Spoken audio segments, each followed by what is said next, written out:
ঘূর্ণি, আমি পথ সম্মুখে যাহা পাই যাই জুর্নি, আমি নিত্য পাগল ছন্দ, আমি আপনার তালে নেচে যাই, আমি মুক্ত জীবন আনন্দ, আমি হাম্বি, আমি ছায়ানট, আমি হিন্দল, আমি চলচঞ্চল টমকি চমকি, পথ যেতে যেতে চকিতে চমকি, পিন্ডি আদি তেন্দল, আমি চপলা চপল হিন্দল, আমি তাই করি ভাই যখন চায় মন যা, করি শত্রুর সাথে গলাগলি, তাই মৃত্যুর সাথে পাঞ্জা, আমি উন্মাদ, আমি ঝঞ্ঝা, আমি ভিতিয়ে ধরি তীর, বলবীর চির উন্নত মানুষের।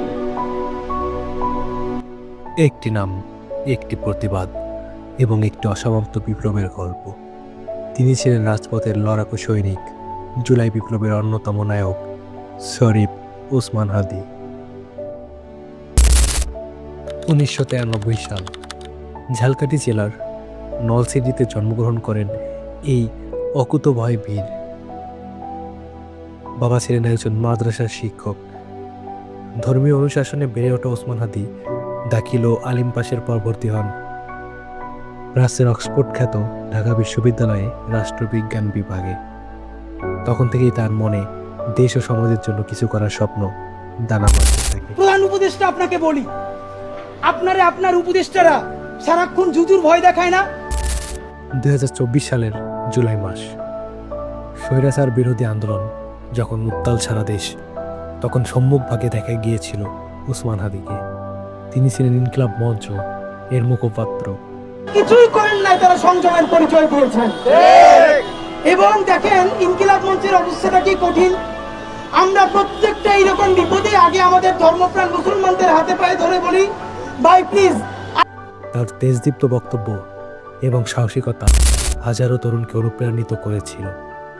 তিনি স্বপ্ন দেখতেন এমন এক বাংলাদেশের, যেখানে ভারতীয় আধিপত্যবাদ বা কোনো স্বৈরাচার স্থান পাবে না। ভয় দেখায় না?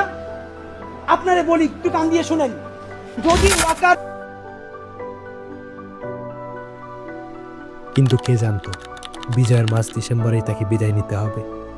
2025 সালের 12ই ডিসেম্বর ঢাকার বিজয়নগরে নির্বাচনী প্রচারণের সময় দুর্বৃত্তদের গুলিতে বিদ্ধ হন তিনি।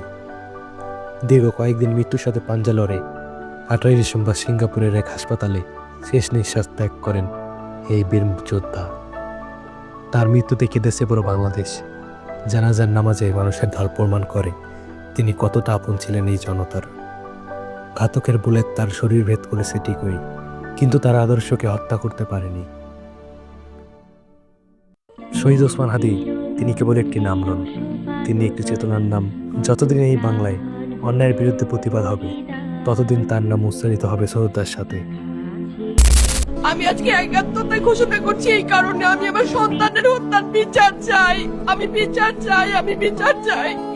এই বিচার আপনাদের নিশ্চিত করতেই হবে। আমার সব সন্তানের কাছে আমার অনুরোধ, আপনারা আমার সন্তানের হত্যার বিচার করুন। কারণ হাদির শেষ ইচ্ছা ছিল যদি মৃত্যু হয় তবু যেন আমার মৃত্যু বিচার হয়। আমি এই বিচার চাই। ইনসাফের বাংলাদেশ চাইলে যদি মৃত্যুবরণ করতে হয়, আর কত রক্ত দেবে আমাদের সন্তানেরা? আর সহ্য করার ক্ষমতা আমাদের নাই। আমাদের সন্তানদের বাঁচতে দিন। ইনসাফের বাংলাদেশ গায়েব হোক। আমরা আর সহ্য করতে পারি না। প্রশাসনের কাছে, সবার কাছে একটাই মাত্র অনুরোধ, আমাদের বাচ্চাদের বাঁচতে দিন, আমাদের ইনসাফের বাংলাদেশ দিন। কথা বলার শক্তি আমার নাই, আমার চোখ ভরে আসছে। আমি সহ্য করার শক্তি আমাদের নাই। আমাদের বাচ্চাদের বাঁচতে দিন। প্রশাসন সজাগ হবে কবে? আর কত মৃত্যু আমার বাচ্চাদের দেখতে হবে? আমি কথা বলতে পারছি না। আপনারা সবাই আমার বাচ্চা হাদির জন্য দোয়া করবেন, আমাদের বাচ্চাদের জন্য দোয়া করবেন, আর ইনসাফের বাংলাদেশ যেন কায়েম হয় সেজন্য দোয়া করবেন। আসসালামু আলাইকুম। কত বিপ্লবী বন্ধুর রক্তের বন্দিশালা ওই শিকল ভাঙা।